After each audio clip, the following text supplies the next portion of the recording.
second. Oh, there you go.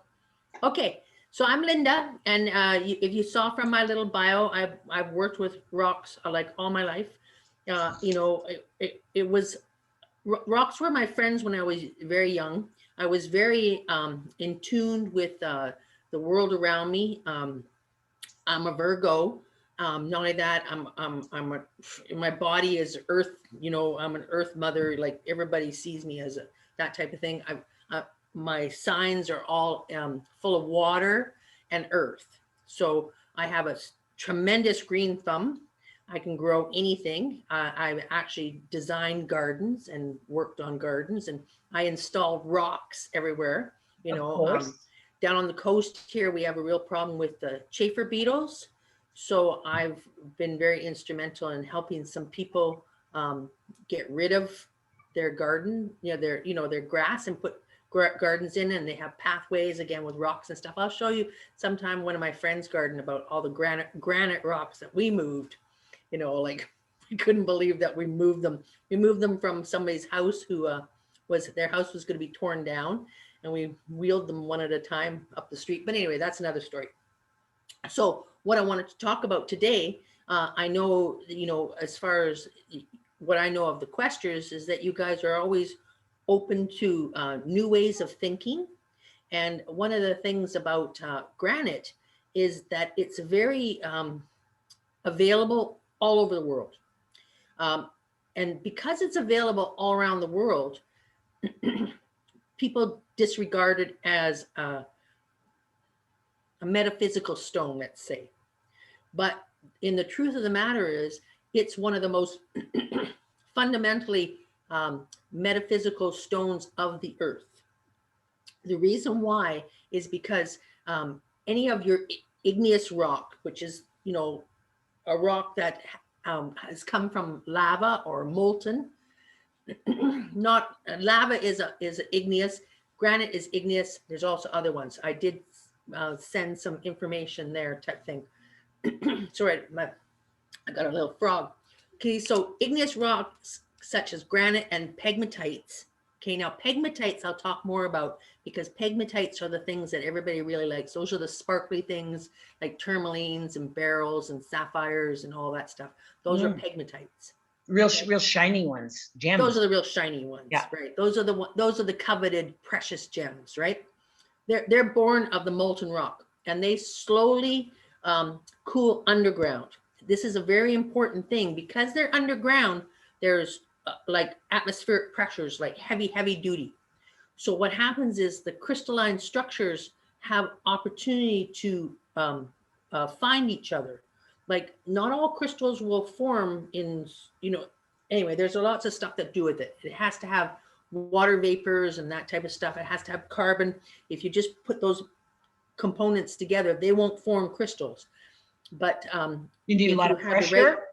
You need pressure for that to happen. It has to be the certain pressure, and it has to have a certain heat and all that type of stuff.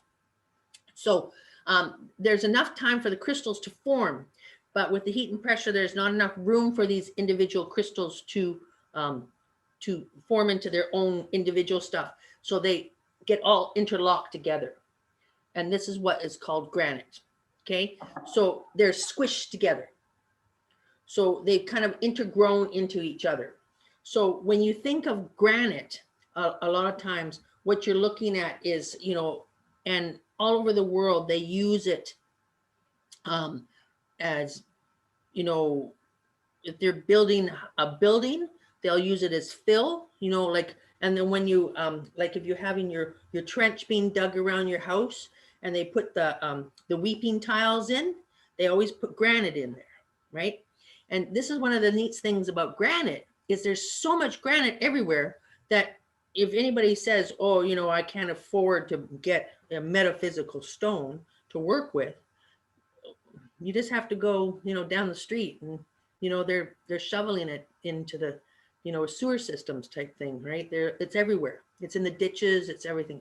Around here, what just happened is I noticed that they started using some granite, some Feldspar granite, pink Feldspar granite, the crushed stuff, around the telephone poles. And I thought, oh, isn't that interesting? It's very nice. So a lot of times you'll see it, and it's here, I got some of it here. It's just rough, right? It's just little rough pieces like this. This is your typical granite pieces. See how they're all kind of like multicolored and okay. So what they say is typically the makeup is feldspar, mica, and quartz, along with various ferromagnesium components. We don't know what they are. That's usually in the hornblende and stuff like that. And they're all known as silicates. The reason why it's very important to notice that it's a silicate is because a silicate is basically it's a tetrahedron with a tetrahedron. So that whole thing of as above, so below comes into play. Also, tetrahedrons are taking us from the three-dimensional reality into a fourth-dimensional reality. You know, before this whole harmonic convergence, it happened, you know, like in 1984, 86 type stuff, you know, that, you know, dawning of Aquarius and all that type of stuff. It was all about taking us from the third dimension to the fourth dimension. That was to open our hearts. Now we're at a stage where we're going beyond that. We're actually moving our chakra systems up into our throat, into our head.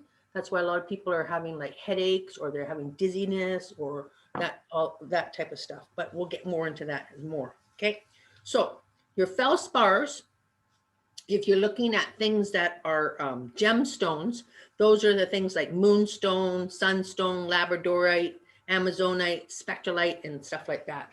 So that's something like, where did I have it? Well, I put it, I can see conglomerate. Okay, anyway, I don't know where my feldspar is. Weird, eh? It must have just hit on me. Oh, there it is. That's what it is. Okay, so typically, and this around Vernon, you will find feldspars like this.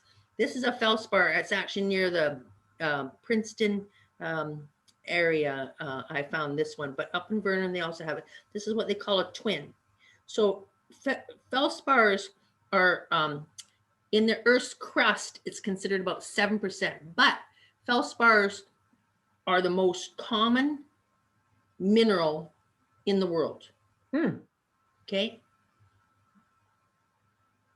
All silicates don't have feldspar, but all granites have feldspar of some sort. Okay, they have to. Now, sometimes there's things out there that have feldspar, but they don't have quartz. They're actually not a granite. They're a diorite, or they're a cyanide, or whatever like that. But again, people call them granite, but they're not. And their composition will be different. I know I'm going to bring this all around, but I want to really take you to the reason why quartzes and hornblende and feldspar all work together. Because not only is feldspar very important as far as a component of quartz, feldspar is also a basic building block of our lymphatic system, and it's very good with our myelin sheath and our synapses, and it's the thing that kind of sticks the glue together. It's very important to know that. So this is what they typically call pink feldspar quartz. Pink feldspar quartz. Okay. Very pretty. I'm going to show you what it really looks like, because when I wet it, you'll see it. There. Nice. How pink it is. Okay. So this, and a lot of times the red ones are what's really coveted. So if you do find that there is feldspar out there that's red, it's called rosophia, rosophia, and it's become one of the latest, greatest New Age stones. It's all about love and wisdom. It's about opening your third eye, connecting your heart to your throat, and it's considered the stone of harmony. Not balance, harmony. Okay, it helps us work together. It helps us express ourselves at a loving way. And lately, the pink feldspars, granites, have been commanding a price. But you can see pink feldspar granite in many, many, many places. They use it in walkways. They use it. I don't know if you've been to in North Vancouver. They have a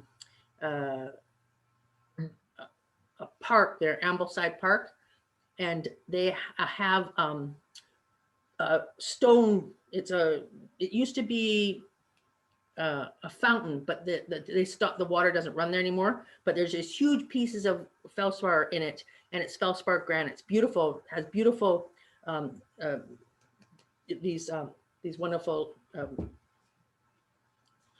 I'm sorry, my brain is. I'll go back to this. Okay, so feldspar is used in plate glass, ceramic tiles, plastics, pottery, industrial uses. It's even used in fertilizer. It's used as road till. We use it everywhere. There's another feldspar that we also have, and that's a blue one, and it's Amazonite. Okay, so we know that Amazonite is also a feldspar. See, it's kind of a greeny blue color. Now, Amazonite, a lot of people know Amazonite because it comes from, Brazil, they think, but no, actually, a lot of it comes from North America but they just say that it's from the Amazon, but it's not.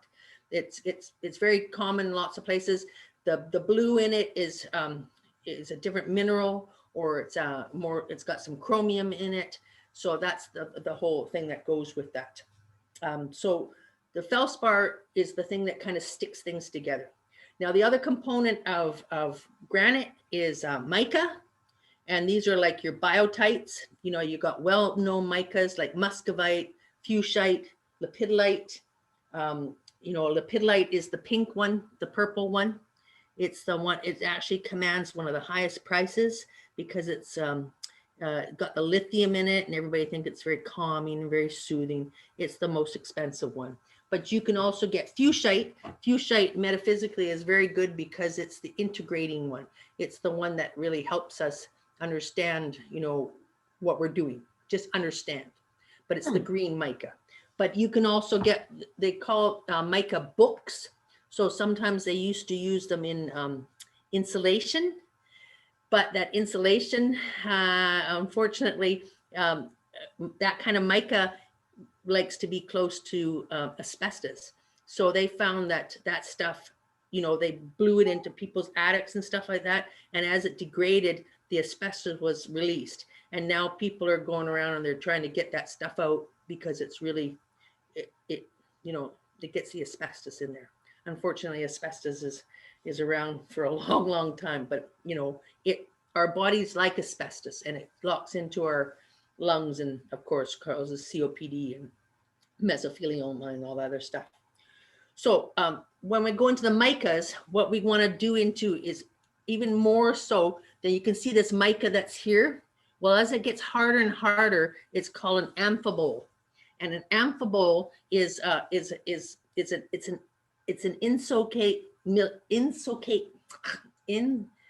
insosilicate.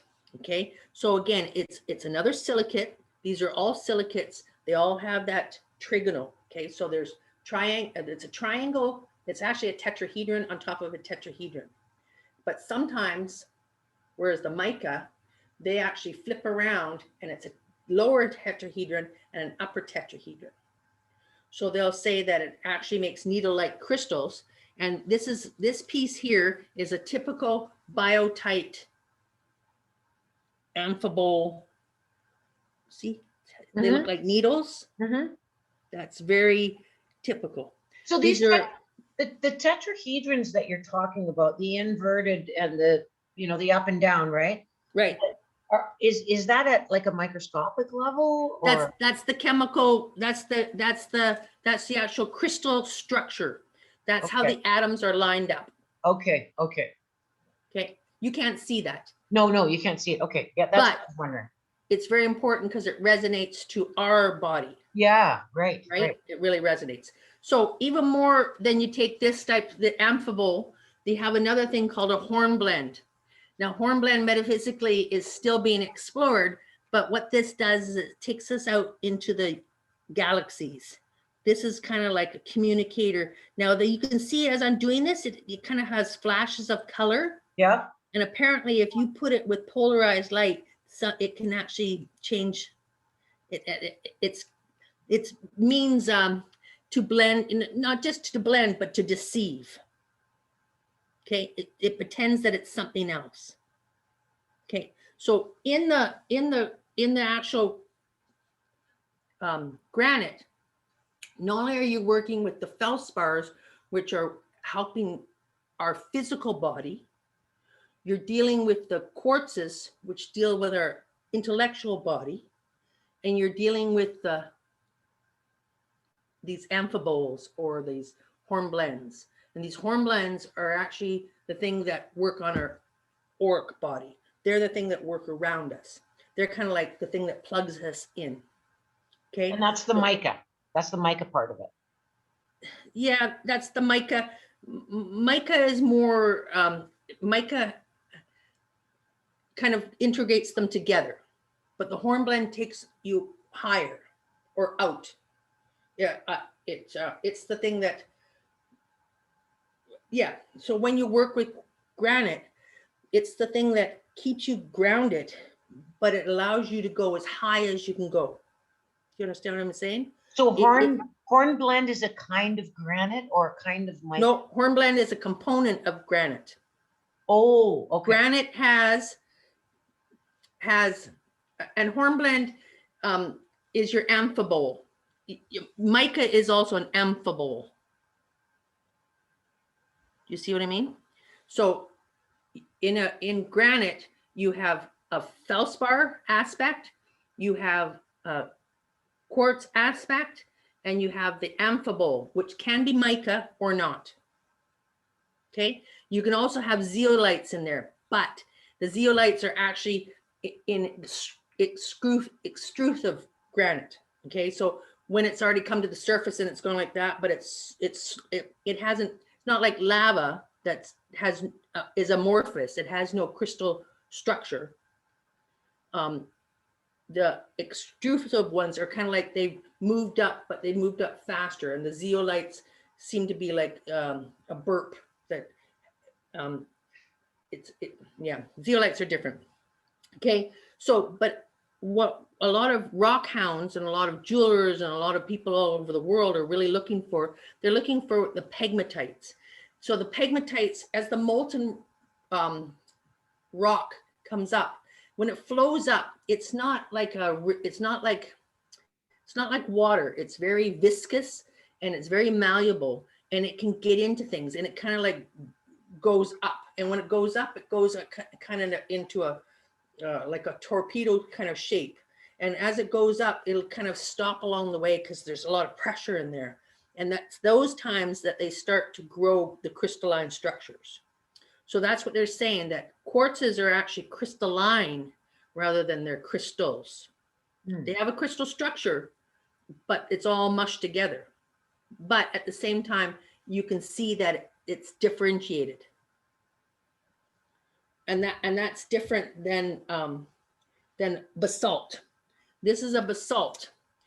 Okay, basalt has all, it's the same thing. It's a magma that has come up to the surface as well, or it's been in the ground, but it's come up faster. So it hasn't had time for the crystals to develop.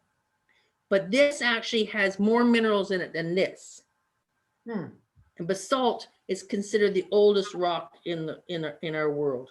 They figure the basalt was here before all the meteors came and hit the earth and started the action that created water, which created all the other minerals.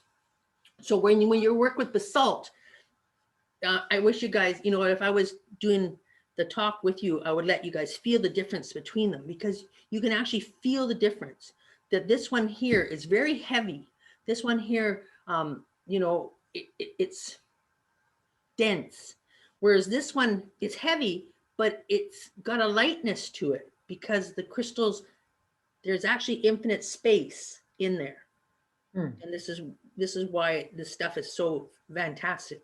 And it's so simple to work with because it's got infinite space. This one is really dense. It's hard to get into. Basalt can be scary if you don't know what you're doing, because you can get stuck in there. It's too deep, right? It's not considered one of the dynamic rocks. It's an earth rock, yes, but it's not a dynamic rock. I wouldn't recommend people to sit and meditate with a piece of basalt, but you could do it, but you just wouldn't get the same experience, that's for sure.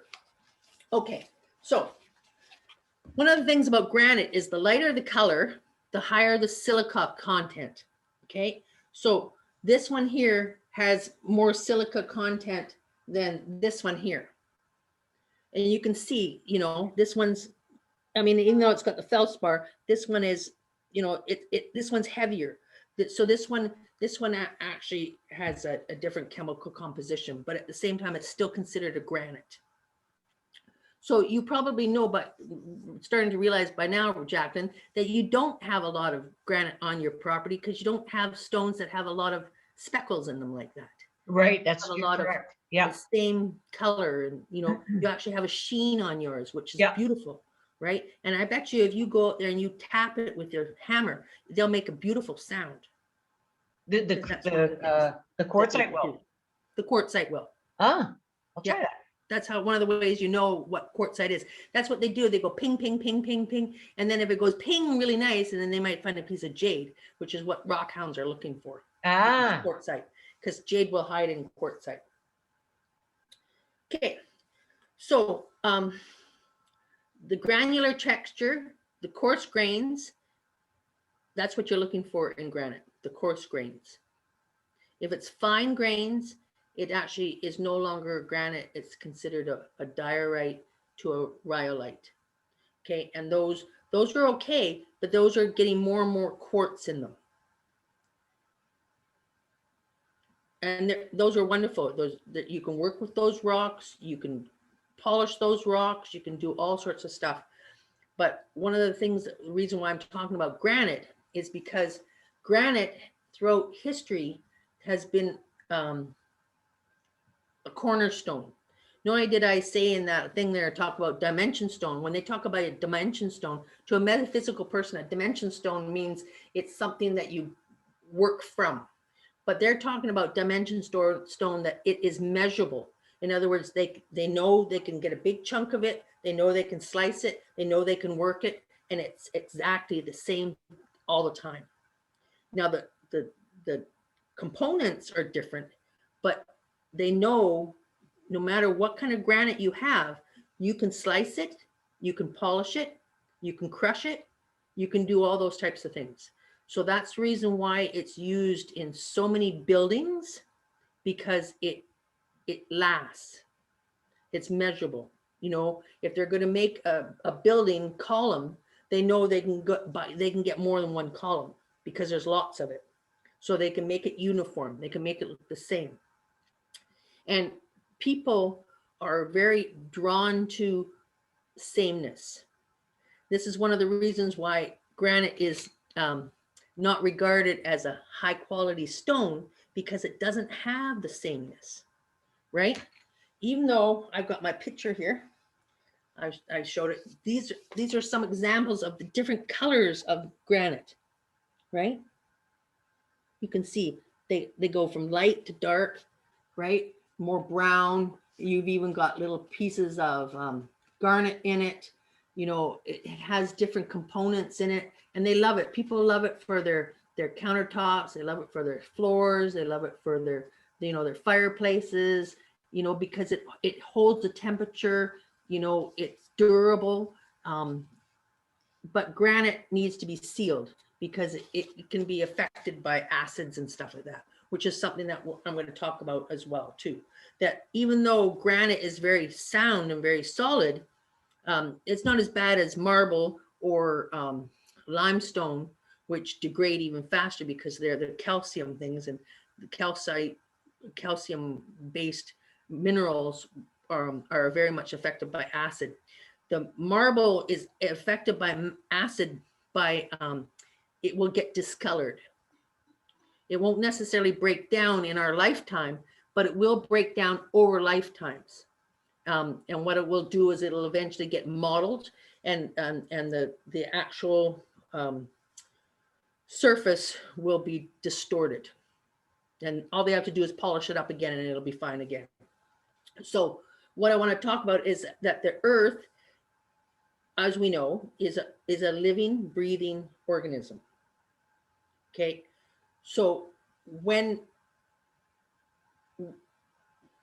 we grow, as we grow, we're not the same person we were before. Things change, our skin changes, our cells change, they live and die, and everything it becomes new again. This is the same for the earth. So this whole act of the rock cycle, like the subduction and weathering, and everything goes back to the earth, and it goes into the water, and it goes underneath into the plate tectonics, and it goes back to the molten. At any place in this world, just a mile below us is molten rock, right? And it can bubble up at any time. Sometimes it's closer to the surface, and those are the places where, they got geothermal vents and stuff like that. And, like, we don't know where a volcano can spew up anywhere. We don't know, right? It depends on where the earth needs to release. And this is the thing too, is if the world just wants to shake us off like a dog, it can do that, no problem. It can, all it has to do is, she just has to turn over a little bit, and, we're wiped out, not just, from the air and from the water and all that stuff. I mean, from the rock. The rock cycle is very important. Yes, it's slower, but that's just a perspective from us humans. We anthropomorphize things, and we think that everything has to be in our terms, but it doesn't. The earth has its own agenda. Okay. So the earth, this whole earth stuff that goes through, it mirrors our bodies. It from us being to our cells and atoms, we are all connected.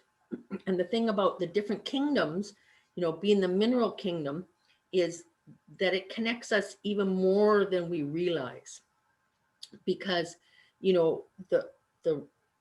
the trees and the animals and the insects and the birds and all that stuff, we understand that we're connected to them, because they have blood, they have to eat, they have to, breed and all that stuff to perpetuate their species.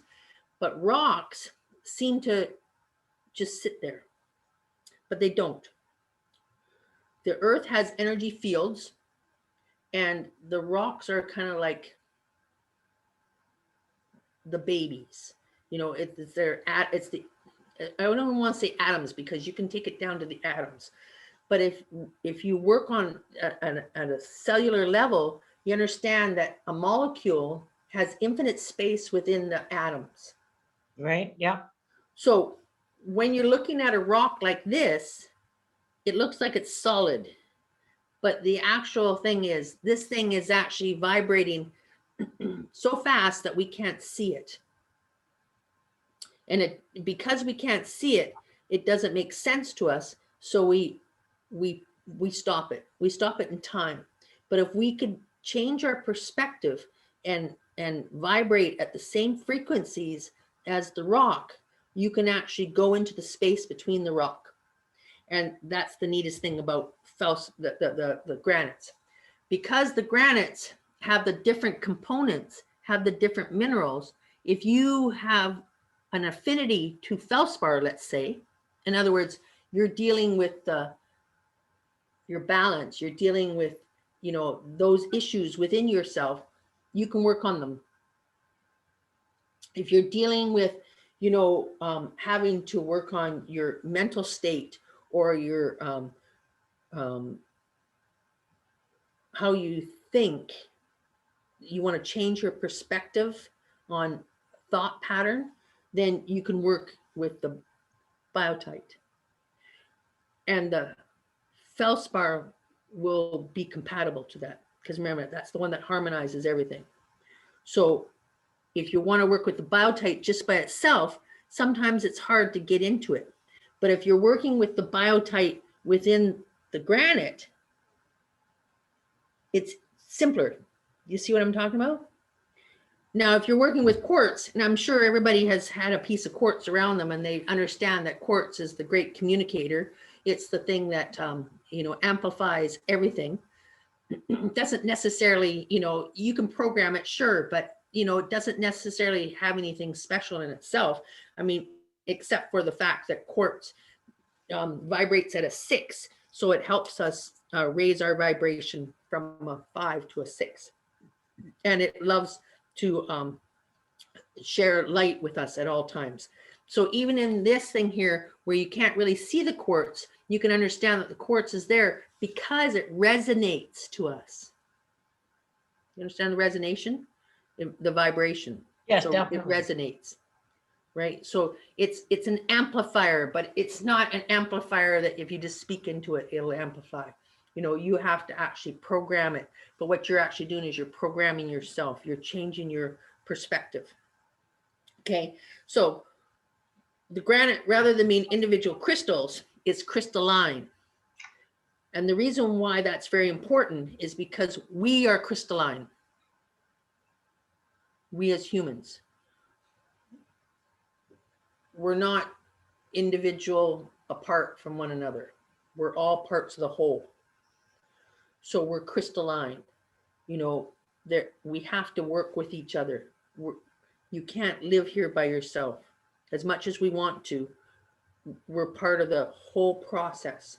You know, so your part, it's like that, you know, that whole thing, if a butterfly, you know, flaps in the forest, does it affect, you know, the trees over in Spain? Yes, it does. But at the same time, no, it doesn't. You know, it doesn't have to be that mundane and it doesn't have to be that precise. But at the same time, understand that we're all parts of the whole. So no matter where you are, there you are. And that's the neat thing about granite, is when you work with granite, even this little tiny piece that's, you know, just found at the roadside, actually I dug it, it was just as fill in the garden where I was. That little piece there connects you to the granite all over the world. So the sacred monuments that are out there, and to a lot of, if you Google monument, they'll show you gravestones. And the reason why they call it a monument is because it's a monument to the human. That's what they're talking about. But when I talk about monuments, I'm talking more like statuary, or you know, like even outcrops, like they're, believe it or not, a lot of people think that granite is the Rocky Mountains, but the Rocky Mountains are not granite. They have actually weathered too much. If you want to look for granite mountains, you want to go to the Pacific Coast Range. So all the way down to the bottom of Chile are all granite outcroppings. So granite outcroppings are always near the subduction zones. They're the ones that have been lifted up, lifted up, lifted up. And as they lift up, they eventually weather. You know, like even where they have the Mount Rushmore as a monument, you know, it is a granite, but it's a granite that is degrading. And this was actually one of the problems they had when they started doing it. They started realizing that it was very much cracking. Our granite doesn't have a lot of cracking, and a lot of places wherever there's a lot of volcanic activity, you know, like in Italy and all that type of stuff like that, wherever there's fresh mountains, that's what you want, it's fresh mountains. So this granite, once you start working with it, you can connect to the granite in Italy. I mean, that's the same with all rocks. You can connect with all the rocks from all over the world. You know, once you've worked with silicon oxide, which is your quartz, you deal with all quartz. And the quartz that you're actually, the reason why it resonates is because it's resonating with the quartz within us. So the neat thing about the granite is that even though, like the basalt is all the minerals mushed in together. You can't differentiate them. These ones, they're being differentiated, but they're differentiating in a very harmonious ways to humans. This stuff is, this is our cornerstone. This is the thing that makes us human in this world. You know, I'm always baffled about it, that people just don't understand how good it is.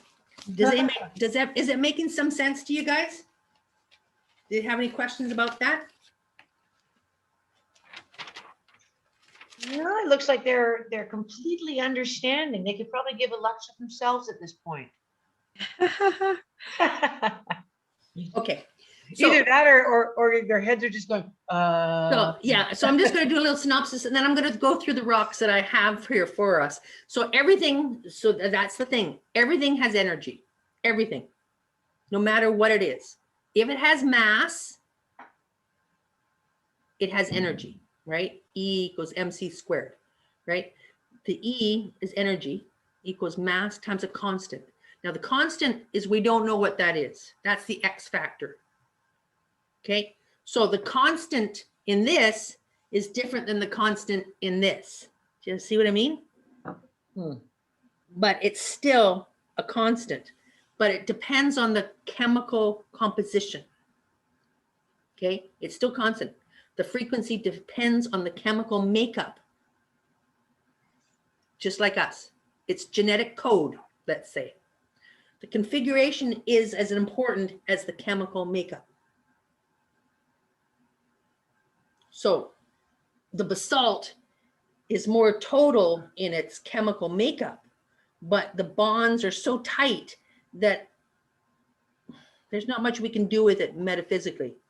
Like, you know, you can work with this stuff, but it's so dense that it just makes you feel like glue. Like it doesn't raise your vibration. Whereas this stuff, because it was in the process of chemicals separating out, becoming crystal structures, but they couldn't move out. So they had to work together. They had to come together. They got squished together. And as they get squished together, they say, okay, we'll work together then. And that's the reason why it's so wonderful to work with us. So a part of us connects with the stone. Does everybody agree with that? Yeah. Yeah. It can hold the vibration. It can hold a vibration for us. That's the reason why, you know, throughout history, you know, people have been drawn to rocks. They don't understand that that's the reason why they're drawn to rocks, but they know that it holds something. Whether it's bad or good is neither here nor there, but we know it holds a vibration. And that's because it's in a crystal structure. Okay. So whether it's a cubic structure or a tetrahedron structure or when people love barrels because they're so wonderful with their multi-sides, you know, the octagonal kind of structures. We love those things, you know, we love garnets because of that. But we also love things like diamonds, and diamonds, their natural structure is your square, right? Now squares to us being humans, is the heart stuff. It's all the fourth chakra, right? It's always here. So it triggers that in us. There's something, you know, I mean, diamonds aren't forever, believe it or not. They actually degrade. You know, that was the whole De Beers, you know, bought up the diamonds and they made it. It's more important. But anyway, that's another story. Anyway, and again, these are moving so fast that we actually can't see them, but we can tap into them and then we can go out into the universe. Okay. So in the past, crystals, you know, quartz crystal was always considered frozen water, but in actuality, all rocks are actually stopped light frequencies. So that's where the constant comes in. The constant is the speed of light, not the speed of sound, it's the speed of light. And that's why they have different colors. Because what you actually see when you see this is not what is actually there. What's being shown back to us, you know, just like the color of our shirt is not actually what's there. There's a difference between light and then, you know, the physicalness of it. So I want to show you a couple of little things. Sometimes people see things like this. You see this? This is a conglomerate. This is not an igneous rock. It's a pudding stone. It's very common throughout the world, you know, but it's not granite. Okay, there is space between this, but this was formed afterwards. This is a metamorphic rock. It was caused by weathering or coming together, and it got squished in a different way. You know, it's more a subduction, or else it's a layering, and it got squished, squished, squished, squished down. So these are individual rocks cemented together. Conglomerate. It's a metamorphic rock, they call it. Now, the reason why I'm bringing up metamorphic is because one of the things that is really exciting out there as far as a granite is unakite. Now, unakite is actually not really a granite. Okay, and this is what I told you before, granite can weather. So this is a granite that has weathered. And what has actually happened is the green, these wonderful plagioclases, these things that look like flowers, right? This is the porphyry. They actually degrade and they become green. Oh, and this light's not quite good. Daylight's better, but you can see how it's starting to go green. That's olivine, right? So it's epido. It's becoming, it's taking the feldspars, and they're actually they're changing over time. This is still considered a granite, and this is a very special granite that we can actually help us metamorphosize as well. This could actually change, and that's why it's become a metaphysical rock as well, that it's changing. Now you can work with epido in itself. This is an epido crystal, right? It's a type of an igneous rock, but it's complicated, and that's the reason why it's a metaphysical rock, because it's complicated. And the complicated rocks are sometimes the ones that can take us out of our physical bodies and take us to the higher realms, let's say. This is not, epido is not a first level rock to work with. You know, you have to be adapted within yourself, know how to work with energy to work with epido crystals. Because if you don't work with it, if you don't know how to work within your chemical structure within yourself, then the epido will just be like, I don't know, it's a pretty rock, but it doesn't do anything for me. If you were to define a little bit or explain with a little more detail what you mean when you say work with the rock, would you be willing to? That's what I was just going to go into. Oh, perfect. Okay. So when the metaphysical world is out there, and it's also not just metaphysical, but people have been drawn to quartzes. And the reason why I've talked about all this stuff, all those things that I've showed you, except for the basalt, are a silicate. Okay. Now, again, I told you the silicates take us from the third dimension to the fourth dimension. It's really important for humans at this time to help the earth by going from the third dimension to the fourth dimension.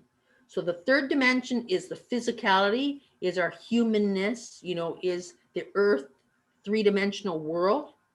And it takes us to the fourth dimension. And the fourth dimension is the dimension of love, where all we are is love. That love is here to blossom or to live. So it's really important for us to work into the fourth dimension. Since that whole thing has happened, you know, from the late 80s to, you know, the 2000s were actually very instrumental to raise our vibration. We've done it. Enough people did it. We got the mass, you know, that 100 monkey syndrome, where enough people did it, that we've moved to the next dimension. That's one of the reasons, again, we're working. There's a lot of people with a lot of throat issues.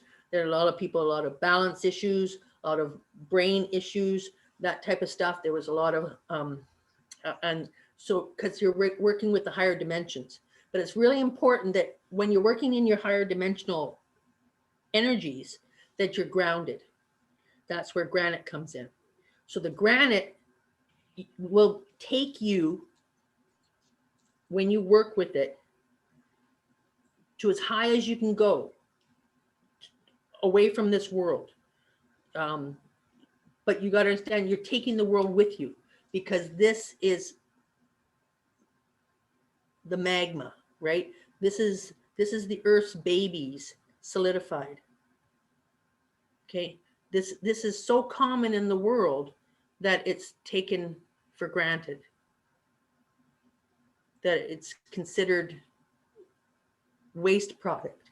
It's considered landfill. It's used to cover things up. It's used to, build. They put it in a foundation before they, put a pad down. They put granite down, right? If they don't have granite, they use other stuff, but they find granite's the best because it has that ability to work together. So when they put when they put this type of stuff down, when they put this fill down that you see here that I got, what happens is it kind of squishes together, and it compacts. So there's airspace, but there's no airspace. That's why they really like it for when they have the when they put the drainage tiles in. As I said, they dig a hole, they put the drainage, they put all the granite down, crushed granite. They put the sock on there, that drain tile with the sock on it. And then they put more of that stuff on because it drains out really good. It has very good drainage. It works together. It's very cleaning. It's very cleansing. It works. So when you're working with porphyry has more crystal structure, and the porphyry resonates because it has some calcium in it, whereas these ones have just the feldspar in it. Has a little bit of calcium in it. That's the reason why this stuff is so special. So once you start putting the calcium in there, you take it from the earth energy, but will work with us. Remember, it loves to be here. This is the baby of the world. This is the child. This is the earth's babies. This is the earth's child. When you put this in here, this wonderful porphyry, you've got some calcium in there. When you got the calcium in there, that's our building blocks. Those are what strengthen our bones. It's not good enough for us to just be part of the earth. We actually have to go beyond the earth. So that's the reason why it's really important to use the wonderful calcite in there amongst there. But if you just work with calcite, then what happens is it's too much. It becomes too brittle. And that's one of the problems with calcium. And that's what I said before. Marble has a problem. You've got that problem when dolomite. That's why there's the acid rain is affecting it. It weathers faster. What else can I say? Any questions so far? Am I leading you astray, or am I flowing something for you? Is it starting to make sense why it was important for me to talk about granite? So what I said before was that we're not here to just live and die. We're all here for a reason. And it's really important that we help the earth in her transition, in her waking up process. And I say her because the reality is we're all male and female. We're all one. It doesn't matter if, we're black or green or pink or yellow. We all have the same skin. We all have the same digits. We all have the same blood. We all have the same hair, whether, all those things change too. That's the dynamics of it all. But the reality is we're both male and female. We're both young and old at the same time. And we're no longer here. We can't help the earth in the same way. We can still help the world, and we can move beyond the world, and we can always do our process that we've come here to do as we've left. But while we're here, there are tools that we can work with that are all around us. One is the trees, because the trees actually communicate to the rocks. We can communicate to the trees through respiration. You know, there's that whole process that, you know, they breathe out oxygen and they love our carbon dioxide. But also at nighttime, they're giving off carbon dioxide too. So they're breathing. And this is where the breathing comes in, that I say the earth is breathing. It breathes through the plant kingdom. So the mineral kingdom, if you can go into the infinite space between the components, between the cells, between the atoms, you'll realize that it's the same as the earth. It's the microcosm to the macrocosm. So when you work with a piece of rock like that, I mean, you can find anywhere. Just when you first get a piece of granite that you like, doesn't matter what it looks like. It can be pink, it can be, you know, more like this. This is also, as I say, granite. It's whatever you're drawn to, but realize that it's going to be there. I mean, those are rough. These are smooth because they were in the Fraser River, just so you know. This one here is just, you know, been ripped out of the ground, but it's still granite, but it's got some garnet in it. You can see it's got mica and biotite and everything in it, right? But this is also going to have the same components. The only thing is when things are smoothed off, they're a little gentler. And that's what reason why people like tumbled stones.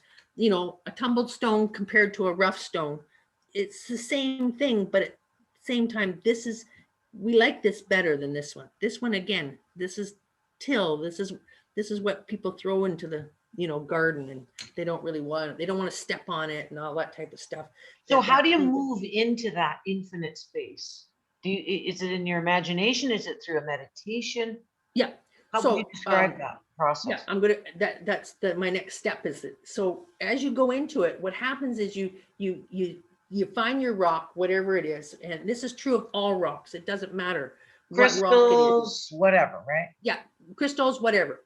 But again, the crystals in their individual structure are sometimes hard to work with because the structure is so solid. You understand what I'm saying? That's when you said that's where the crystalline is better, because there's movement. There's okay, yeah. It works together. It's already living in harmony. So it's easier to be harmonious because we are crystalline. Like, because our lymphatic and our blood and everything all has to work together as well, because they're basically, this represents us. So when you first find a rock that you like, then just take a few minutes to admire it. You know, wash it. You can wash it with soap and water. You can use as hot as water as you want. Don't worry. It you know, it was in, you know, 900 degrees and stuff. You're not going to melt it, right? Wash it and then acknowledge it. In other words, just say, oh, you know, you're a very nice looking rock. Like, I really like you. You're beautiful. Yeah, I agree. You're beautiful. And then acknowledge that it's part of the earth, that it came from the earth. And as you're acknowledging it, you just kind of holding it in your hand, you'll start to think about, oh, okay, you think about the rock cycle. Okay, think about, you know, the rocks and the mountains rising up and then weathering away. You can see, you know, the water washing it away, and, you know, hurricanes and tornadoes and all these other things that are devastating, and fires and everything like that. And the mountains disintegrating. And as they're disintegrating, they're washed away, or the wind takes them, the dirt away, and it all goes back to the water. And as it goes back to the water, it goes to the ocean, and it goes to the ocean floor. And as it goes to the ocean floor, it gets deeper and deeper and buried deeper and deeper and deeper and deeper and deeper. And the next thing you know, the pressure starts to come on, and you start to feel that. And as you're working with it, you start to feel that. Part of you is like, you start to panic a little. You know, you start to realize that, oh, the poor rock. Right? In other words, you're starting to anthropomorphize it. You're starting to humanize it. You're starting to feel, you understand what it's gone through to get here. You know, one of the things when I teach metaphysical work with rocks, one of the things I give them is I give them a piece of granite. I give them a piece of lava, and I give them a piece of obsidian. And we work with each one of them. And you can do the basalt too, but the basalt is so dense. Is obsidian crystalline? No, No. it's amorphous. It's amorphous. Yeah. Yeah, it's glass. Yeah.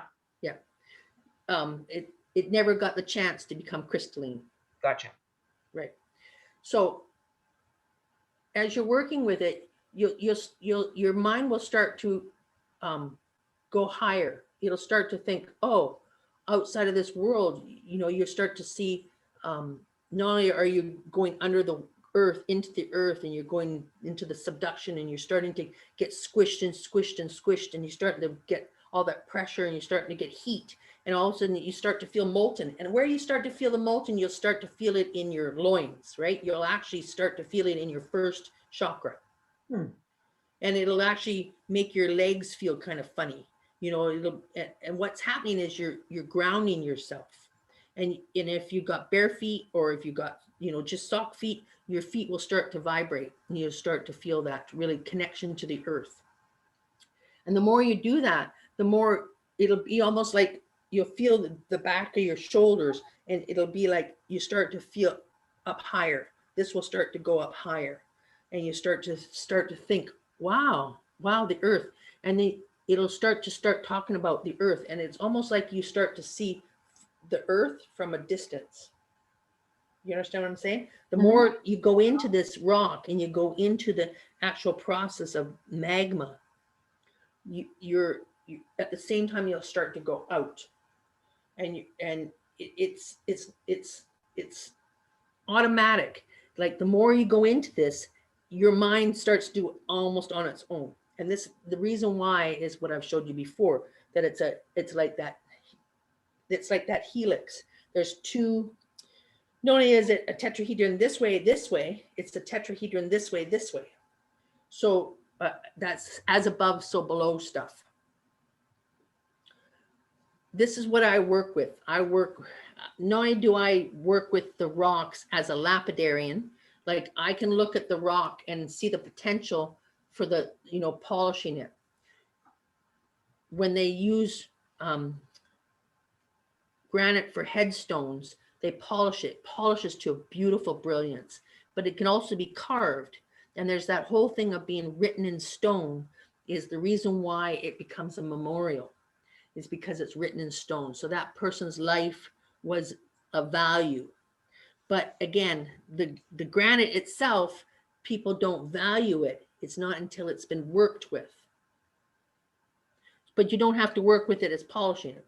Working with it is just taking it and admiring it. Working with it is feeling it within yourself. If people started wearing granite around their necks, jewelry, they might find it more important, but they don't. But this is what I'm telling you, and is that if you want to work with a rock, get yourself a piece of granite.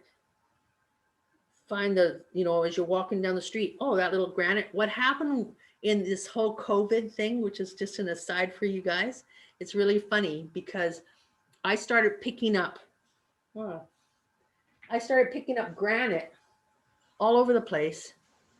That's little hearts. I found hearts all over. I got 3 or 4 of them. Look at this one. There's another one. See? I started finding hearts everywhere. I've got them all over my garden, right? Little hearts.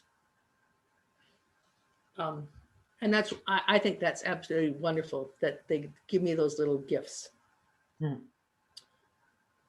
Well, that's a great explanation, I think, of how to some tangible instructions for us to work with the granite or any stone that we're really interested in, but in particular these crystalline stones that you're talking about. The granites. Admire. The granites are crystalline. There's not a lot of crystalline rocks that are available, but the granite is readily available. It's dirt cheap. It's everywhere. You can pick it up in any country in the world. There's an abundant supply. Some places don't have as much granite, And I was actually in the process years ago, I was going to move down to New Zealand. Now they don't have a lot of granite, but they have a lot of basalt. They have a lot of volcanic rocks, but not granite. They had a lot of conglomerates as well, because everything was all mushed together. They're a young country, but they're so young that the granites haven't yet really formed. And I was going to take some, but they have different granites as well. Some of their granites that they've got there are the gold bearing granites, which are wonderful. And that's a granite I didn't really talk about here, but it's one of those other types. Because I put it in there. You got your I granites and you got your S granites, and the ones that the gold miners are looking for are your S granites. You know, those are the ones that the quartz gets stuck to your silver and your platinums and stuff like that. Actually, that's one thing that Linda, one thing Attila put in the chat is that he's a prospector and a gold panner, just learning, just new at it. So yeah, he'd be interested in what you're saying here. Right. Yeah, and I did write that in the thing, and I've also got. I'll send you some more information that, you know, the other type of granite that people are looking for that they want. The granite though that's readily available isn't that type, because that one is and it's kind of like, as it comes up from the magma, it's sticky. So that's the reason why it holds on to the minerals, because it's sticky. But this stuff is not sticky. It's more harmonious. It flows more, if that makes sense. And that's the reason why it works with us better, because it flows with us, because we flow. There's a lot of flow to humans. There's a whole point of gathering together and growing and then moving on to a new place. And this is also what granite does, right? Because it doesn't stay stationary. Even though the mountains look, again, that they're stationary, they're actually every year rising up more and more. But as they're rising up, they're also degrading. And as they're degrading, they're becoming into other things. So there is other rocks that, just like, as I said, the unakite. Unakite was a granite at one point, but it's no longer a granite because it's metamorphized. But that's the reason why metaphysically people like it, because it's done its change, right? It's the hydrothermal energy, in other words, heat and water activated, and they actually the plesioclast, and these are the plesioclasts, right? Has been replaced by epidote. Okay, it says that it soothes the emotions, whereas this stuff is just raw emotion that you can harness and you can use it to your whatever you need to use it to at a very gentle way. Very gentle. Something like Labradorite is a little bit different because it's got that reflective ability to let us go inside and see our, our inner selves. Whereas this stuff is very fundamental, like it's solid. So we can actually build with it. We can, because we understand it, we can make sense of it. And making sense of things is very important for humans in a world that doesn't make sense. We come here and we think that we know what we're doing, but we don't have any idea what we're doing. It's only when we forget who we are, forget what we are, and we remember what we are. And the rocks have that blueprint. They have that ability. The rocks, granite has the memory of the eons. It has the memory of the earth within it. Whereas the basalt, it just wants to get on with it. The granites will tell you the stories. If you take the time to listen, if you take the time to honor it, if you take the time to reflect on it, to just spend time reflecting on it, what will happen, as I said, you'll start to feel things that you didn't realize, oh, that's connecting me to the earth. You'll start to realize that it's connecting you. And as I said, the more grounded you are, the higher your vibration. This is true of all those metaphysical things out there. You know, when people do the yoga thing, what they're trying to do is they're trying to get into the motion of the energy between the space. The rocks will help you get there. Yes, you can do it through your breath, because the breath is very important, because that gets you to that place between the space. But what happens when you get there? You got to make sure you're still grounded. And this is where granite really helps, because it grounds you. It grounds you no matter what, because it's part of the earth. You can never deny that it's part of the earth, because that whole thing of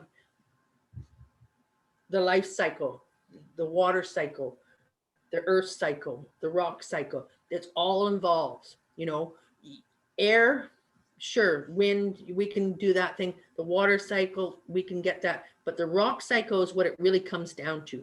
All your elements that we need to build a new body, to build a new life, to build a new earth, are contained within the granite. All the answers are there. We don't know yet how to access it with anything else but ourselves. And this is the thing about ourselves, is we are the greatest transducer. We are the greatest amplifier. We are the greatest tool that there is. The rock is just a rock. But if we can get into the rock and understand the concept of creation, which is contained within the rock, then we can create the new world. And that's one of the things I come here to do. I've come here to tell people the stories of the rocks. I've come here to talk to the rocks, to understand the stories that they have for everyone, not just me. You know, I'm not saying I'm the only one that can do it. Anybody can do it. Just like everybody can find God themselves, whatever God is for them. Because the thing is, it's all the same. And that as long as we're on this world, as long as we're on this earth, this is going to take you home. If you want to know the answer, you know, to all the questions of why are we here, look to the granite. The quartz, you know, they'll give you lofty ideas and, you know, ooga booga and all that type of stuff. I'm not just pooing, you know, wonderful quartz, because I work with quartz as well, but it's limited. It has its limits because it has its crystalline structure that it's bound to. It can only go within its crystalline structure, which is great because it vibrates at a 6, which is wonderful. Always vibrates at a 6. This, as I said, takes us from the 3rd dimension to the 4th dimension, physically, mentally, spiritually, energetically. You know, if we can become born again as the magma, as we can embrace that creative makeup of the earth, and if we can contain it within ourselves, then we can become more than ourselves. We can become in harmony with everything. We can become in harmony with each other. We can come in harmony with the, you know, all the kingdoms, not just the mineral kingdom. Not just the mineral kingdom. The mineral kingdom is the basis. It's the reason why we're here on this world, in this earth.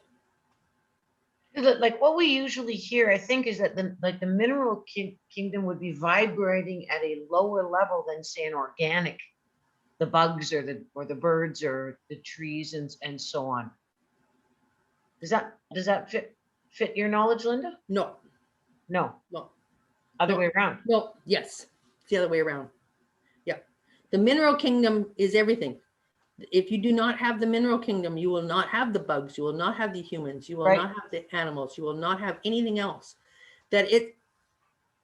Because it looks like it's stationary, we've judged it to be solid, but it's not solid at all. It's vibrating so fast that we can't comprehend it. So therefore, we consider it solid. You know, they say that, you know, many millennia ago, we knew that. We knew this information before. And there was opportunity for us to walk, you know, between the walls, that we didn't need to have, you know, vehicles of transportation to take us places. If we needed to go somewhere, we just thought about it and we were there. We did that through the mineral kingdom. The quartz in this mineral is connected to all the quartz in all the world. The feldspar in this piece of granite is connected to all the feldspar all over the world.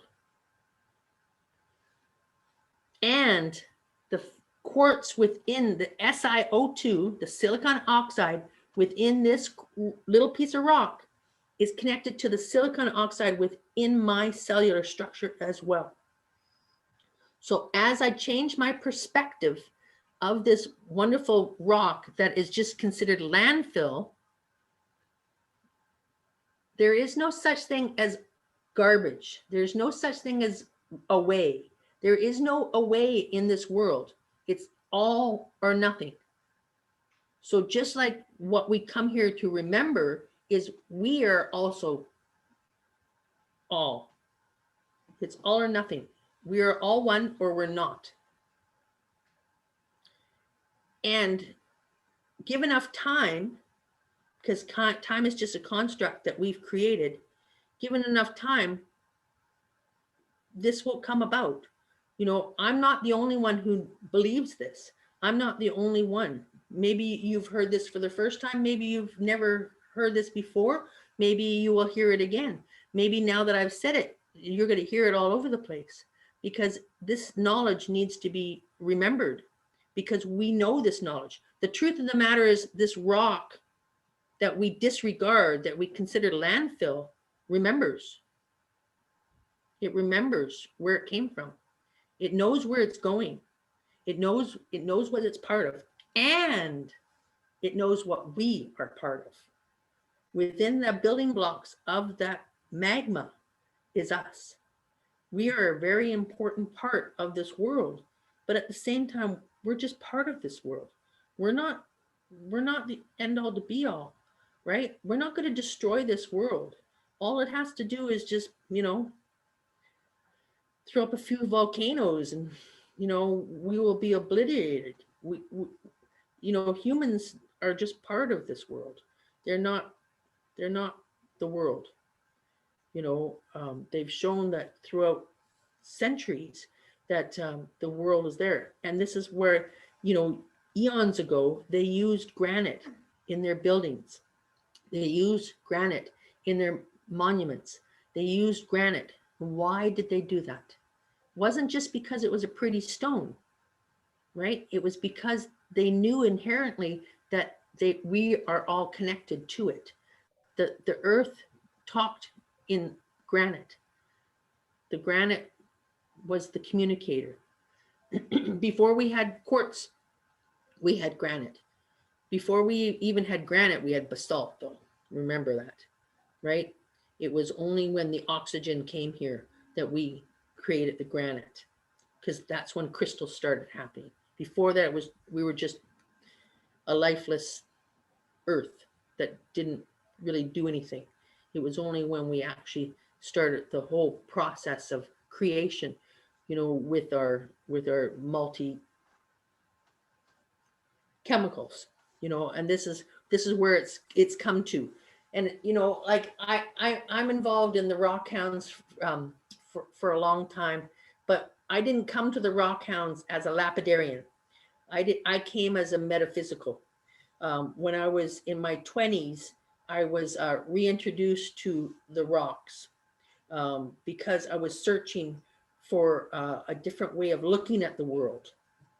And what happened was, you know, the rock stores were starting to happen and metaphysical stuff was out there, but it wasn't the rocks at first. You know, the first rock I ever got was a little tiny quartz crystal. And I started understanding that, you know, there was more involved, and the quartz crystals helped me open different avenues of education. But I was also going to university at the time, so I was already open to higher education. But what happened was I started talking to the rocks, like the actual rocks on the street. They started, you know, shining at me. They started waking me up. And I went, oh, I don't need to go buy a rock. I just need to pick one up and start talking to it. That the earth is all around us, that we don't have to search outside of ourselves because it's already there, right? That's what they say, that the greatest, you know, oracle Dell for you is, you know thyself. You know, if you wanted to find the answers, don't look outside yourself, look inside yourself. Go into the space between, and the rock will help you, because we're scared to go to the space between, because we think that we're going to destroy ourselves, because that's part of the ego. The ego tells us that we're stupid and dumb and we don't know what we're doing. But the rock will always come back and tell us, no, no, no, no, that's not true. You are precious. You are beautiful. You are part of this world. This world is the Garden of Eden. This is the place for us to shine brightly like a diamond, you know, but you don't have to be a diamond to shine brightly. You can be a piece of fuchsite, you know, just a simple piece of mica, you know, you can be the biotite, you know, you can be the quartz, you can be the feldspars. The feldspars, you know, the basic building blocks. Again, it comes, I bring it back to the feldspar, and that's why I keep coming back to the feldspar, because that is about our myelin sheath. That is about our lymphatic system. That is about our joints. That is about our fluidity. That is, you know, that is the thing that meshes us together. So just like a piece of granite, we're all parts of the whole. We can break down the components, but the reality is it all comes back to the whole. Because no matter what, you know, eons from now, everything that we hold dear, everything that we hold sacred now will just get subducted into this world and come out the other end as a piece of granite. As a piece of granite. Yeah. No matter what it is, no matter what we have in this world, it's going to come back to this.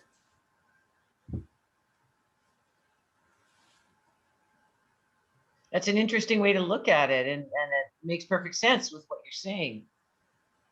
Yeah. How the rocks turn to dust and mix with water. That was a really nice image that you gave there, and then get washed into the beds and then sink into the ground and then start to compress again. And but that's the story that the granite holds. If you can take a minute, you know, and you guys, and I recommend, and I challenge all of you to go find yourself a piece of granite anywhere and just sit there, and as I said, wash it first and see how beautiful it is, and then just keep looking at it and say, oh, you're so beautiful. And as you're doing that, you'll start to feel in your body. And where you'll feel it is, you'll feel it in your first chakra. You know, you'll feel it, you know, the sacrum. You'll feel it, you know, in your privates. You'll feel it there first. And it will be a pulse. It will be, you know, it will activate something within you. And then you'll start to feel your feet. You'll start to feel your legs, and you'll still start to feel your connectedness to the earth. But you're not just feeling your connectedness, you're feeling the rock's connectedness. Because the truth of the matter, no matter what you have, it will all go back to the earth. You know, people, they have these precious rocks and they spend thousands and thousands of dollars. But if you take them down to the beach, they'll wash back into the water. They'll wash away. They'll go back to their source. Rocks, you know, they don't really care about us personally. They just care about the earth. But as you do that, as you connect to the rock, as you connect, and that's what I'm saying. The connecting is saying how beautiful it is. You know, when you pet a cat, you're connecting to that cat. Yeah, that makes sense. Right? Yeah. You're So really connecting to the admire tree. it. You're connecting to this. The more, and the thing is, you know, tree, everybody's tree hugging and stuff like that, you know, and yes, the roots and the you know, we see that the roots go down and, you know, the branches go up, but this also does the same thing. This goes into the earth, and the deeper it goes into the earth, goes into that molten magma, that's infinite power. It strengthens our body. It strengthens our connections. It strengthens our cells. It strengthens our balance and harmony. And as it strengthens that, what it does is it raises up our vibration to a higher level. And we start to have higher thinking. And we start to think, oh, I wonder and I wonder. And you start to think about the universe, and you start to think about other planets, and you start to think about the oceans, and you start to think, in other words, it starts to raise your vibration up from a little simple thing like that.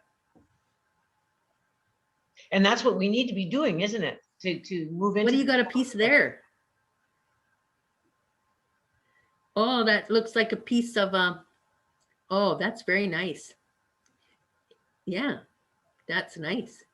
That looks like a conglomerate of some sort, but it's, you see, it's got all that, it's all got all that metamorphic, that's, yeah. So you see afterwards, so you've got some, this looks like what they call degraded serpentine. And then this looks like some beautiful diorite or some, some sort of dolomite, maybe a calcite, some marble. Yeah, definitely metamorphic rock. Beautiful. Where'd you find that? Oh, that's nice. It's literally nice. Gniess. Nice. That's nice. Yeah, that's a nice piece of nice. Wow, that's beautiful. Yeah. Yeah, very nice. I like nice. Nice is so sparkly too in the sunshine. Oh, that looks like a conglomerate of some sort too. Oh, you got some crystals in there. That's nice. But that's not nice. That looks more like a rhyolite of some sort. The other one was nice, like GN. Yeah, these are all metamorphic rocks. Yeah, that's a sedimentary. Yeah, a mud. They call that a mudstone with some quartzite in it. Nice. That was in a mountaintop. That got squished somewhere. Yeah, I love it. I mean, that might be calcite or it might be marble. I don't know what it is. It might be some sort of calcite or quartz. Very nice. But yeah, that nice big piece of nice was nice. Yeah, I like nice. That's the stuff that they make fireplaces and stuff like that. Oh, that looks like a fossil. Is that a fossil? Yeah, it looks like there's a fossil in there. Is there? Yeah. Neat. Yeah. Metamorphic rocks are so neat because you know they don't know what they come. But you know, if you meditate with those, like even that one, if you meditate with that, you'll see more like the whole process of weathering, and it'll talk about, you know, movement and glacials and stuff like that. That's what you'll get from that. But this one here will be the basic building blocks of life, right? This takes you to the magma. That's why I say, like, a lot of times I'll let people work with lava, because lava takes you to the basic building blocks of life. You know, if you can get into the lava flow, you can start to really open up what people call the kundalini. The kundalini energy is connected to lava. Yeah, you know, there's a lot of people that want to work with the kundalini energy. In the early 80s, people, lava, you know, as I said, lava. So they would find obsidian, the black obsidian or the rainbow obsidian. And especially guys, you know, they like to have, you know, if a little is good, then a lot is great, right? So what was happening was they were working, you know, working with obsidian, and they were going, because obsidian is so black that what it actually is doing is it's absorbing all the light. That's the reason why it looks black, because it takes all the light and it absorbs it. So if you want to deal with your dark, deep secrets, work with a piece of obsidian, because it'll take you into those dark, deep secrets and expose them to the light. So people were playing with this stuff and bringing up all sorts of horrors and terrors, night terrors and past life stuff that was, you know, freaking them all out. And what would happen is they would freak them out so much that their kundalini, their first chakra, would be shut down. And that they would go into some sort of, you know, they were getting addictions and stuff like that. You know, they weren't grounded. People were having, you know, and I mean, people still do it now. I mean, whenever they're looking for, you know, a spirit in the bottle, you know, that's really the whole thing. But if they could just learn how to work with a rock as simple as a piece of granite, they wouldn't need to look outside themselves to find the answers that they're looking for. You never look outside yourself to really find what you're looking for. You have to go inside yourself. I mean, and this is the whole spiritual quest that we are all on, that, you know, they say the greatest journey starts with the first step. But the first step sometimes is to do nothing, to actually go into your own backyard and find what you're looking for. And what you're looking for is a way home. And the way home in this world is through the granite, because the granite will always tell you the story. They'll tell you the truth. It will never lie to you. It will never make it more than it is. You know, it's basic. It's the stuff of the earth. Where do we find granite? In your own backyard, you know, or on the street. You know, if you're walking down the street, if you want a piece of granite, it's everywhere. That's what I said. Like, this granite was in, you know, they had thrown it in the garden as, you know, they use it everywhere in landscaping. And right now, as I said, there's some beautiful pink feldspar granite pieces like this. I was going to bring you some to show you, just where they cut telephone poles. You know, when they got the telephone poles and they put the guy wire down, well, they put some granite there. And I thought that was really neat that they were putting granite there, because granite is very conductive as far as energy is concerned. You know, it's not conductive as far as electricity is concerned. And that's the reason why they use it, because it's not conductive, because it is so basic. But that's the reason why it's used for foundation work. You know, inherently, we understand that it has the basic building blocks. We understand it, that it's so emotionally connected to us that we use it for our headstones. We use it for our headstones, you know, to live beyond us. You know, I mean, I wouldn't say go to a graveyard and go smash up some headstones, but, you know, wherever there's a place that's got marble tabletops or granite tabletops or granite stuff, they'll have granite in their junk pile. I mean, not every place will let you do that. If you're in the interior, as I said, a lot of stuff is not granite, it's actually quartz. But you can find granite. I mean, I wouldn't necessarily say buy it on, but you can buy a bag at Home Depot. They sell it, you know, to mix in your concrete. They put it in concrete. You know, and it's about, you know, less than $10 for a bag of it. And then you can just wash it some, and there's a piece of granite. I mean, if you want a piece of granite, I can send you a piece of granite in the mail. A piece of granite. You can just go down to one of the telephone poles and grab. Yeah, around here, there's definitely telephone poles everywhere, but they use it everywhere. They use it, you know, in gardens everywhere. You know, if you want a piece of granite, you just have to ask for it. Just because it's so abundant in this world, just ask, I wonder where I could find a piece of granite, and just go walk and you will find a piece of granite. It will come to you. You can find it in riverbeds a lot of times. You can find it in, as I said, people's gardens, because they use it everywhere as fill.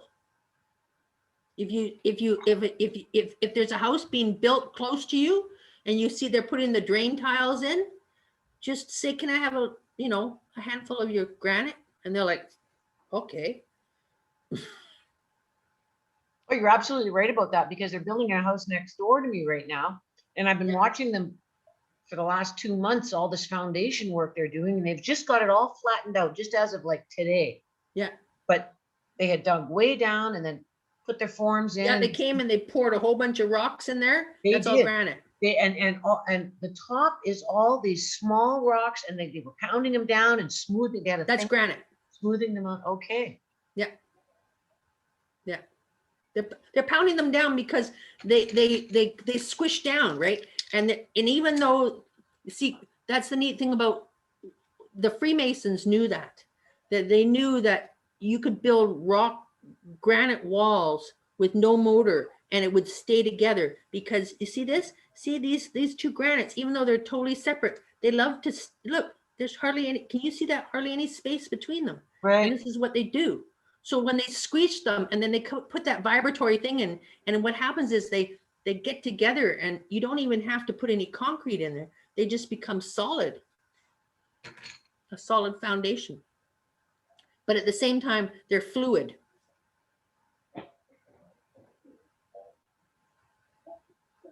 They're solid and fluid at the same time. Hey, that's really cool. Yeah.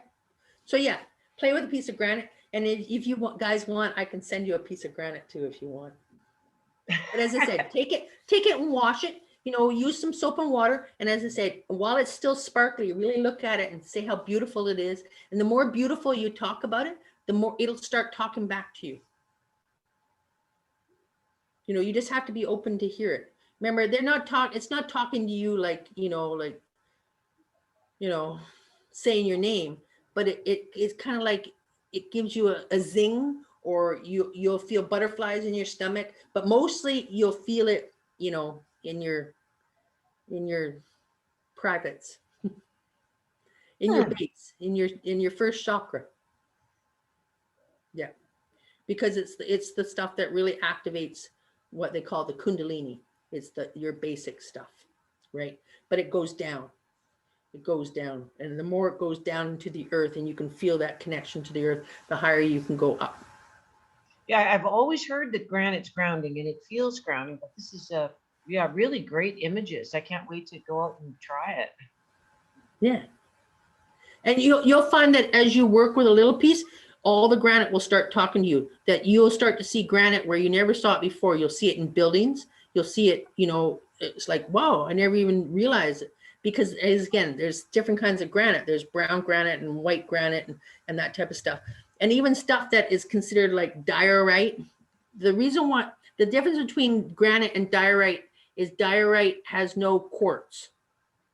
It has like a basalt, or it has a sillimanite. I brought some sillimanite to show you too. This is a sillimanite, right? And sillimanite is still a silicate, but it's a different kind of a silicate than quartz. So it doesn't have as much quartz in it, the diorites. And then it becomes there's and I sent you that there's different levels of quartzes, right? So and the builders out there, they'll call that all granite, because they're not understanding that what is truly granite is a very special rock. It's magma solidified. It's the earth, in its truest gift sense.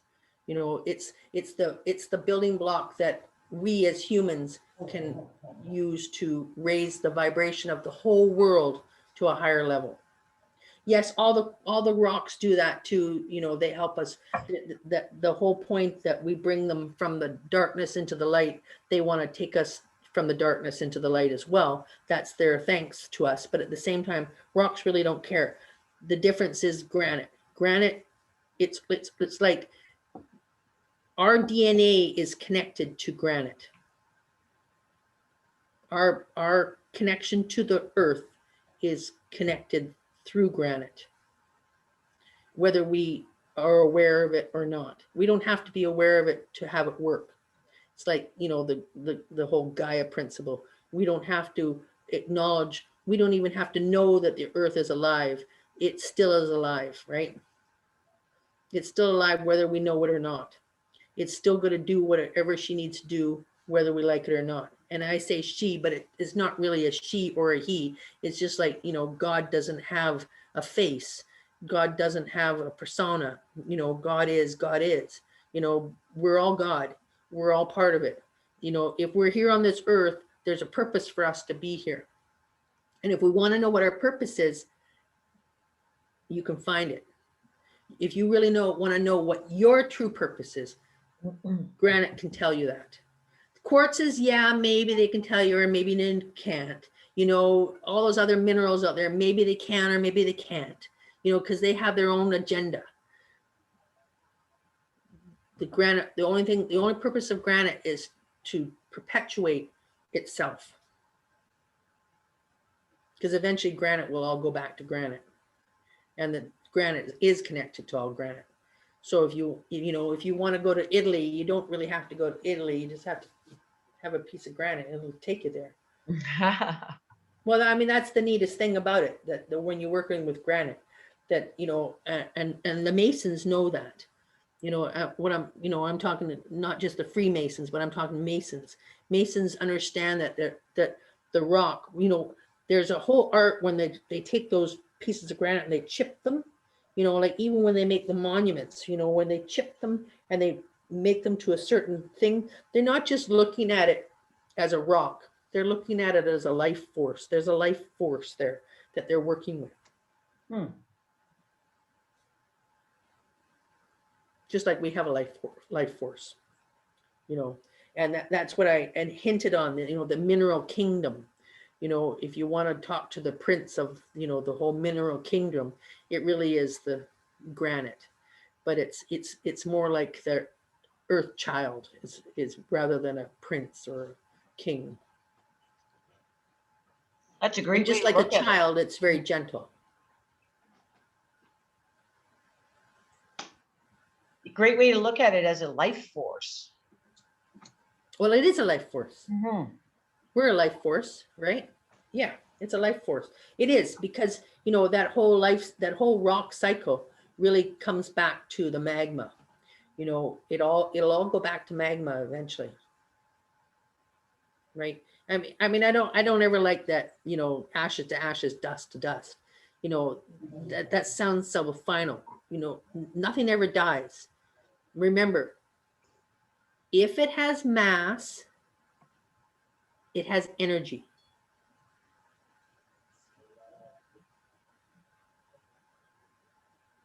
I think that's a good place to leave it, actually. If it has mass, it has energy.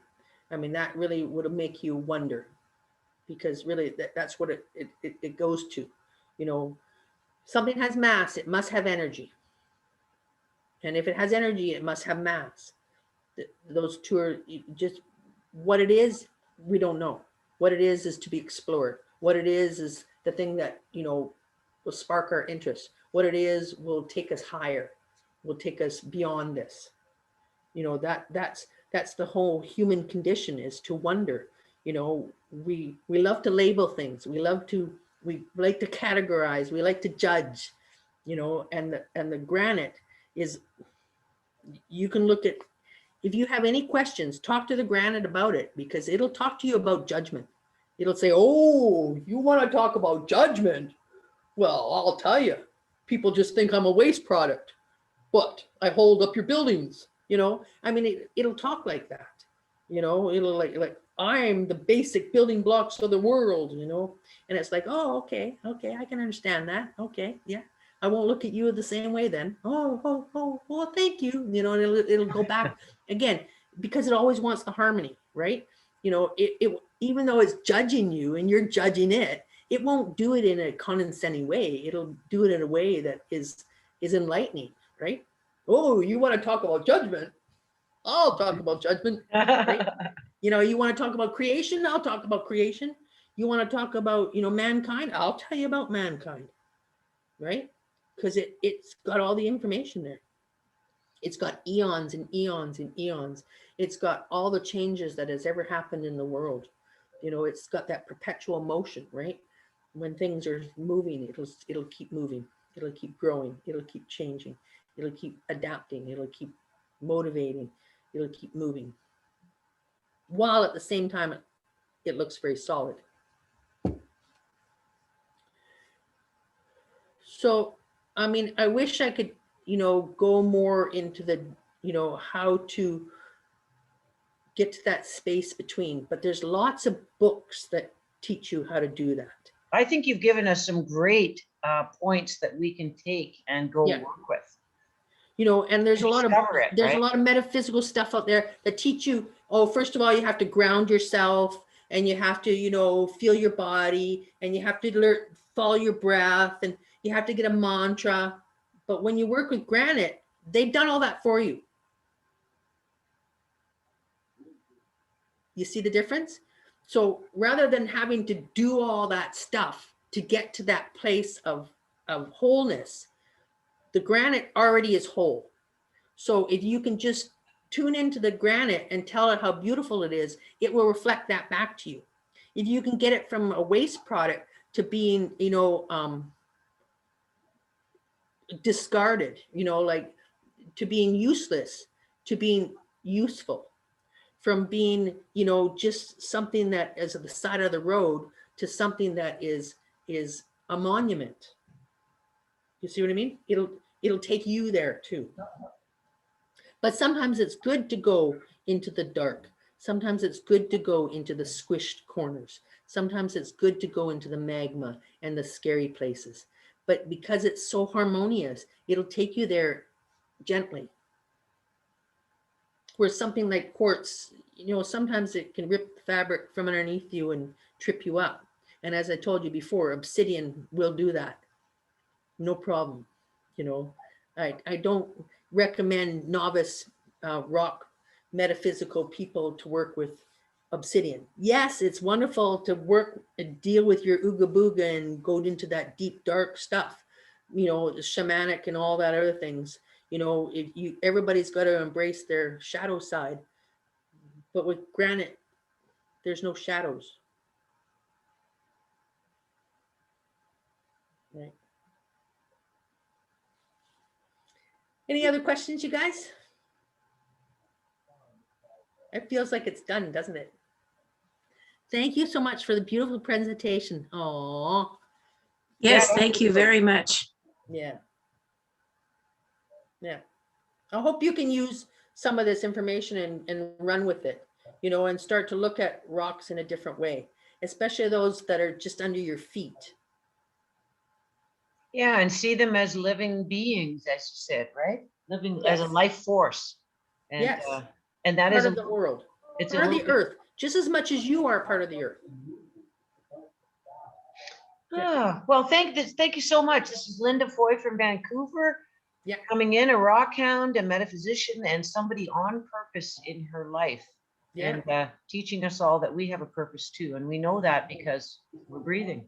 We're here. That's your evidence. You have a purpose. You're here for a reason. And that's actually a very good point to make, that we're all here for a reason, whether we know it or not. You know, we're all part of the dynamic whole. Yeah, fantastic. Okay, well, I'm going to end the meeting and the recording here and say thank you very much, Linda. And yeah, thank you so much for joining us and sharing that. We really appreciate it. Good.